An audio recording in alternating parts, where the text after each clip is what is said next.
तो हेलो मेरे प्यारे रसगुल्लो, कैसे हैं आप लोग। तो आज की वीडियो में बाबू हम पढ़ने वाले हैं गति के समीकरण को।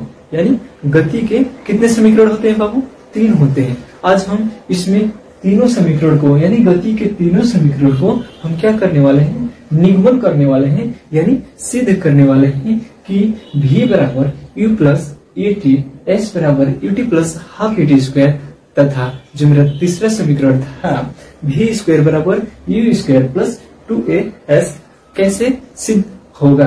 तो आज हम बाबू बता रहे हैं आप लोगों को कि बहुत ही सरल तरीके से, बहुत ही आसान तरीके से आप लोगों को गति के समीकरण का निगमन करना सिखाएंगे। तो बाबू सबसे पहले हम जानते हैं जो v है, a है, s है, t है, u है, इस समीकरण में जो भी मुख्य पॉइंट जो आ रहा है उसे हम क्या कहते हैं। तो हमने क्या किया, डिनोट कर दिया है। सबसे पहले हम देखेंगे v बराबर, बाबू हमने लिखा है क्या, v बराबर क्या होता है? अंतिम वेग होता है किसका? वस्तु का। v बराबर क्या है? अंतिम वेग है किसका? वस्तु का। u क्या है? प्रारंभिक वेग है। a क्या है? त्वरण है किसका? वस्तु का। तथा s क्या है? विस्थापन है, वस्तु द्वारा चली गई दूरी जो क्या कहलाता है? विस्थापन। वही क्या है? s है। इसमें s से डिनोट करते हैं किसको? विस्थापन को। ठीक उसी प्रकार हमारा t क्या है? समय। तो सबसे पहले बाबू हमने बताया है आप लोगों को कि आज की वीडियो में आप गति के समीकरण को निगमन बहुत ही आसान तरीके से करना सीखेंगे। तो सबसे पहले बाबू हम देखते हैं गति के प्रथम समीकरण का निगमन करते हैं। तो सबसे पहले देखते हैं क्या बाबू कि हमारा जो वस्तु है, मान लेते हैं क्या कोई वस्तु है जिसका प्रारंभिक वेग क्या है? u है। मान लेते हैं कोई वस्तु है जिसका प्रारंभिक वेग क्या है? u है, जो यहां से चलना प्रारंभ करती है। क्या करते हैं? यहां से चलना प्रारंभ करती है और यहां आकर क्या हो जा रही है? रुक जाती है। जो इसका क्या होता है? अंतिम वेग हो जाता है। यहां से चलना स्टार्ट करती है और आकर यहाँ रुक जाती है। जो का यहाँ आकर वस्तु रुकी है, इसका क्या होगा? ये अंतिम वेग हो जाएगा बाबू। क्या हो जाएगा? अंतिम वेग। ये क्या होगा? प्रारंभिक वेग। तो कोई वस्तु है जो एक स्थान से चलती है और दूसरे स्थान पर जाकर खड़ी हो जाती है, तो जो जहां से चलना स्टार्ट करती है तो क्या होगा? वह प्रारंभिक बिंदु होगा, यानी प्रारंभिक वेग होगा। और जहां रुकी है उसका क्या होगा? अंतिम वेग होगा। तो कितने समय में चली है? तो t समय लगा होगा। यहां से यहां आने में उसको क्या लगा? t समय लगा होगा। तो सबसे पहले हम गति के प्रथम समीकरण का निगमन करते हैं बाबू। तो सबसे पहले हम जानते हैं त्वरण। तो हम जानते हैं त्वरण को कि त्वरण बराबर क्या होता है? त्वरण बराबर यानी वेग में परिवर्तन की दर को हम क्या कहते हैं? त्वरण कहते हैं। तो सबसे पहले हम जानते हैं वेग में परिवर्तन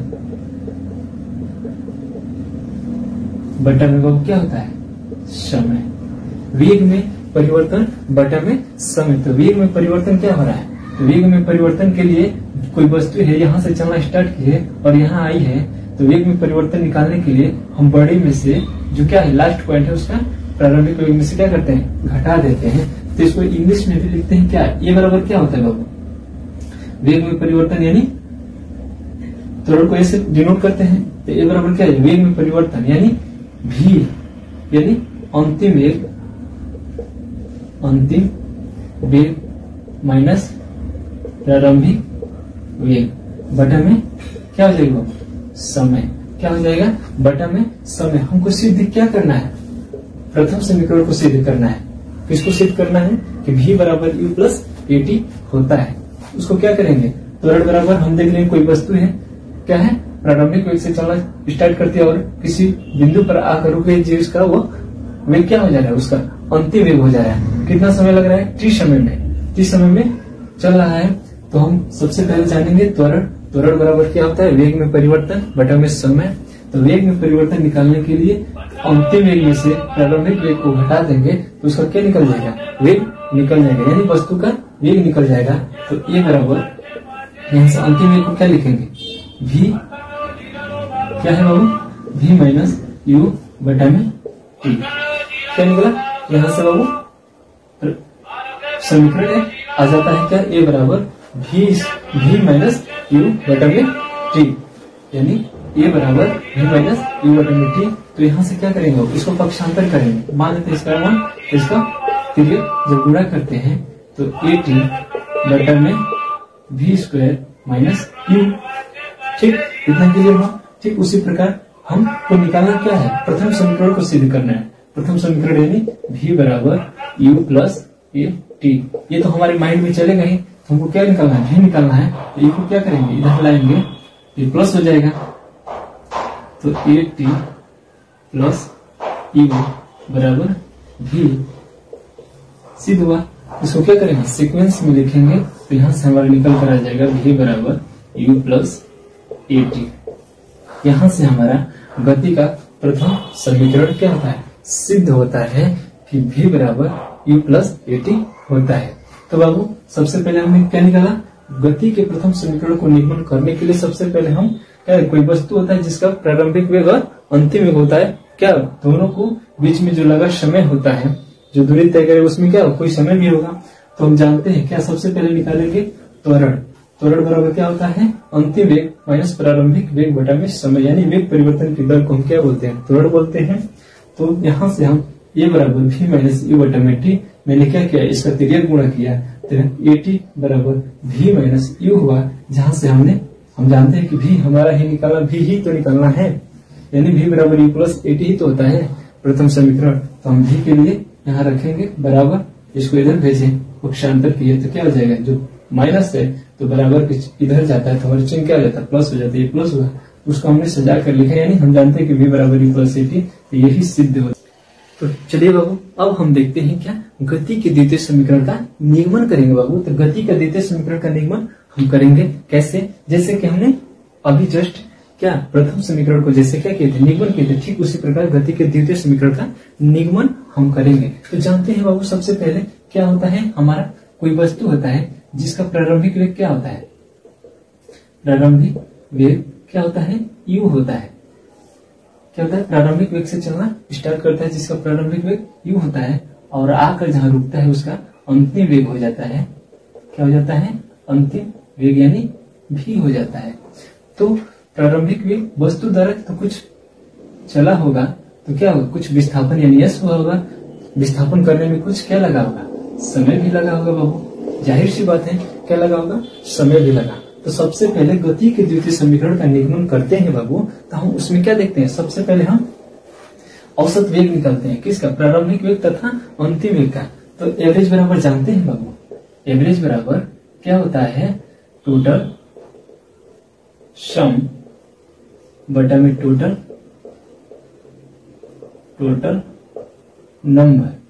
ठीक है, तो क्या है, टोटल सम करेंगे u प्लस v करेंगे, तो औसत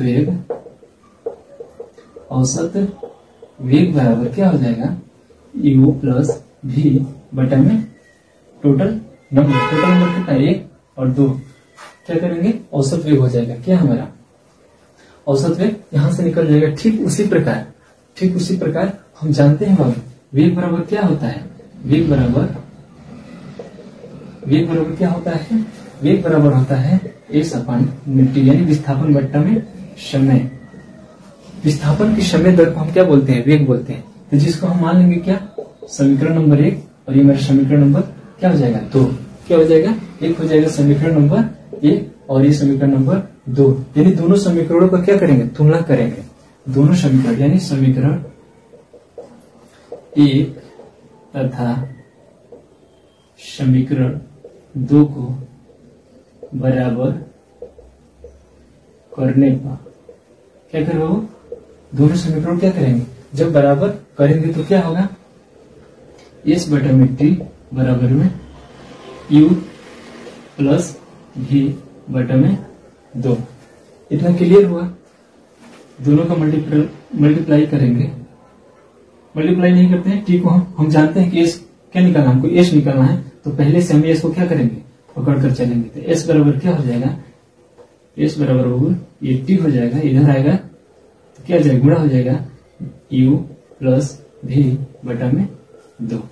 इतना क्लियर हुआ। s बराबर इसका इधर क्या हो जाएगा, मल्टीप्लाई हो जाएगा, ठीक, तो u प्लस v बटा में 2। ठीक है, फिर हम यहां से निकालेंगे गति के प्रथम, तो यहां से जानते हैं क्या, गति के प्रथम समीकरण से, गति के प्रथम समीकरण क्या कहते हैं बाबू, कि v बराबर u plus A T, v बराबर u प्लस ए टी होता है ना। तो हम v का मान क्या रखेंगे, यहाँ पुट करेंगे, क्या बाबू, यहाँ पुट करेंगे। तो s बराबर क्या हो जाएगा, s बराबर t पुस्तक में u प्लस ए टी बटा में क्या हो जाएगा, 2, क्या हो जाएगा वो, बटा में 2 हो जाएगा। तो यहां से हम s बराबर सब में मल्टीप्लाई करेंगे तो ut प्लस ut क्या हो जाएगा, यहाँ दोनों क्या हो जाएगा, जुड़ जाएगा। तो 2ut प्लस ए टी का स्क्वायर बटा में 2। तो s बराबर हमारे यहाँ से निकल कर आ जाएगा 2ut बटा में 2 प्लस 1 बटे में 2a टी का स्क्वायर, ये कट जाएगा। तो s बराबर ut plus half A T square. यहाँ से हमारा क्या हो जाता है बाबू, गति का द्वितीय समीकरण सिद्ध हो जाता है कि s बराबर ut plus half A T square होता है। सबसे पहले हमने क्या बोला, जो हमारी वस्तु का प्रारंभिक वेग तथा अंतिम वेग है उसका क्या निकालते हैं, औसत वेग निकालते हैं। हम जानते हैं कि औसत बराबर हमारा टोटल सम बटा में टोटल नंबर होता है। तो टोटल सम यानी u plus v total number u और ये v यानी एक और एक ये कितना हो जाएगा, 2। इसलिए हमने ये क्या लिखा, टोटल नंबर कितना होगा, एक और एक क्या हो जाएगा, 2 हो जाएगा। इतना क्लियर हुआ। उसके बाद हम जानते हैं बाबू कि वेग बराबर क्या होता है, विस्थापन बट्टा में समय, यानी वेग परिवर्तन यानी समय परिवर्तन की विस्थापन की दर को हम क्या बोलते हैं, वेग बोलते हैं। विस्थापन में समय की दर को क्या बोलते हैं, वेग बोलते हैं। तो सबसे पहले वेग लिख लेंगे, उसके बाद हम वेग, जो हमारा वेग का सूत्र वो रखेंगे, जिसको हमने प्रथम समीकरण मानेंगे, द्वितीय समीकरण मानेंगे, दोनों समीकरण की क्या करेंगे, तुलना करेंगे। तो हम यहाँ से s बराबर, हमको पहले ही जानते हैं कि s बराबर ut plus half A T square होता है। तो इसलिए हम पहले से क्या ले लेंगे, s को यहाँ लेकर फिर टी क्या करेंगे, यहाँ मल्टीप्लाई कर दिए हैं। तो गति के प्रथम समीकरण से हम जानते हैं बाबू u प्लस ए टी होता है। तो v का मान हम क्या करेंगे, u प्लस ए टी, यहाँ हमने लिखा u प्लस ए टी, फिर हमने क्या किया, मल्टीप्लाई किया, ut क्या हुआ, ut, ये दोनों को जोड़ेंगे तो क्या होगा, 2u। तो इसका मल्टीप्लाई करेंगे तो 2ut होगा। तो जो हमारे 2 से क्या हो जाएगा, कैंसिल हो जाएगा यहाँ, और फिर हमारे जो 2 रहेगा इसका बटे हो जाएगा, क्या हो जाएगा, हाफ यानी ए टी स्क्वायर। यहाँ से निकल कर आ जाता है क्या बराबर, s बराबर ut plus half A T square आ जाता है। मेरे प्यारे रसगुल्लों, आज हम क्या करेंगे, गति के तृतीय समीकरण का निगमन करेंगे। तब तक इसे आप लोग नोट कर लीजिए।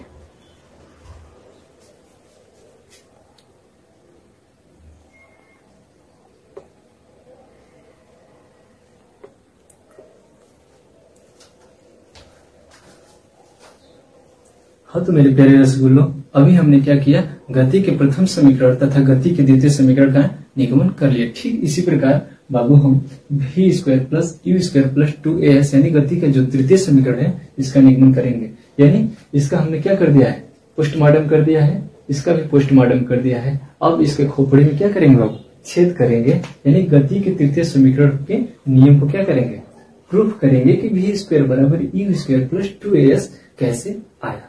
तो ठीक है बाबू, अब हम करते हैं क्या, इसको सिद्ध करने के लिए, जैसे हमने पीछे बताया है क्या, कि कोई वस्तु है जिसका क्या होता है, प्रारंभिक वेग u और अंतिम वेग v होता है, और उसके बीच में जो दूरी तय करता है, जो समय लगता है, जो क्या होता है, समय लगता है, समय के साथ साथ उसमें क्या होता है, विस्थापन भी होता है। क्या होता है, विस्थापन होता है। यानी कोई वस्तु प्रारंभिक वेग से चलती है तो कुछ न कुछ क्या होगा, विस्थापन भी तय करेगी, साथ साथ उसके साथ क्या लगेगा, टाइम भी लगेगा। यानी विस्थापन तय करेगी तो जाहिर सी बात है कि टाइम लगेगा। तो कोई वस्तु है जिसका प्रारंभिक वेग u और अंतिम वेग v है, तो हम यहाँ से क्या करना है, सिद्ध करना है, गति के तृतीय समीकरण को सिद्ध करना है कि v स्क्वायर बराबर u स्क्वायर प्लस 2as। ठीक है, वो क्या करना है, यह सिद्ध करना है। तो ठीक है बाबू, हम जानते हैं क्या, औसत वेग बराबर u प्लस v बटा में 2 जो समीकरण नंबर 1 है, ठीक उसी प्रकार वस्तु का वेग बराबर क्या होता है, विस्थापन बटा में समय, जिसको हमें समीकरण नंबर 2 माना है। इसलिए समीकरण 1 तथा समीकरण 2 को बराबर करने पर, तो दोनों को बराबर करेंगे तो s बटा में t बराबर u प्लस v बटा में 2 होगा। ठीक है बाबू, तो यहाँ से हम s बराबर निकालेंगे तो t मल्टीप्लाई हो जाएगा u प्लस v बटा में 2 का। इतना क्लियर होगा बाबू। यहाँ से हम जानते हैं, फिर हम यहाँ से समझेंगे क्या, गति के, यहाँ से गति के प्रथम समीकरण से, गति के प्रथम समीकरण से। अब हम जानते हैं कि v बराबर क्या होता है, u प्लस एटी होता है, u प्लस एटी होता है। तो यहाँ से t का मान निकालना रहेगा, यहाँ से हमको क्या निकालना रहेगा, t का मान निकालना रहेगा। तो सबसे पहले एटी बराबर हम निकालेंगे क्या, v minus you, v minus you हो जाएगा। तो यहाँ से t बराबर क्या निकल कर आ जाएगा, v माइनस यू बटा में a। यहाँ से हम t का मान निकालते हैं, किस लिए, यहाँ पुट करने के लिए। तो हम जानते हैं कि s बराबर हमारा निकल कर क्या है बाबू, t गुणे, इसको समीकरण नंबर क्या मान लेंगे, 3, यानी समीकरण 3 में यहाँ लिखेंगे, समीकरण 3 में t का मान रखने पर, समीकरण 3 में t का मान रखने पर t बराबर v माइनस यू बटा में a। तो s बराबर v माइनस यू बटा में a, एक कोष्टक में हो जाएगा u प्लस v बटा में 2। ठीक है, तो s बराबर हमारा आ जाएगा v माइनस यू एक कोष्टक में, v प्लस यू एक कोष्टक में। ठीक है, इसका मल्टीप्लाई कर देंगे 2a हो जाएगा। तो यहाँ से इसका ऊपर भेजेंगे, क्रॉस मल्टीप्लाई करेंगे तो 2a s बराबर v माइनस यू एक कोष्टक में v प्लस यू एक कोष्टक में हो जाएगा। तो यहाँ से हम लिखेंगे, किसका मान निकालना है हमको, v स्क्वायर बराबर निकालना है ना। तो हम जानते हैं कि 2as बराबर, हम यहाँ से a कोष्टक में a प्लस b, a कोष्टक में a माइनस b बराबर जानते हैं कि a square minus b square होता है। इसलिए यहाँ v square minus u square होगा। इसके जरिए क्या होता है, हम जानते हैं कि a square minus b square बराबर एक कोष्टक में a प्लस b, एक कोष्टक में a माइनस b होता है। ठीक उसी प्रकार हम क्या मानेंगे, a है, ये b है, a है, ये b है। ठीक उसी प्रकार हम v square minus u square का क्या है, ये तोड़ने का जो रूप आया है। तो यहाँ से हम निकालेंगे क्या, v स्क्वायर बराबर क्या हो जाएगा, ये इधर आएगा तो u स्क्वायर माइनस हो जाएगा u स्क्वायर प्लस 2as। यहाँ से हमारा गति का तृतीय समीकरण सिद्ध हो जाता है कि v स्क्वायर बराबर u स्क्वायर प्लस 2as होता है। तो ठीक है बाबू, आज हमने गति के तीनों समीकरण को क्या किया, निगमन किया, यानी सिद्ध किया कि v बराबर u प्लस एटी, s बराबर ut plus half eighty square, v square बराबर u स्क्वायर प्लस 2as कैसे सिद्ध हुआ, हमने क्या किया इस वीडियो में हमने आपको सिद्ध करके बताया। तो आई होप कि यह वीडियो आप लोग को बहुत अच्छा लगा होगा। अगर अच्छा लगा है तो एक लाइक जरूर कर देना, और साथ ही साथ अगर इस चैनल पर नए हैं तो चैनल को सब्सक्राइब भी कर लेना। तब तक फिर मिलते हैं ऐसे ही वीडियो के साथ अगले लेक्चर में। जय हिंद साथियों।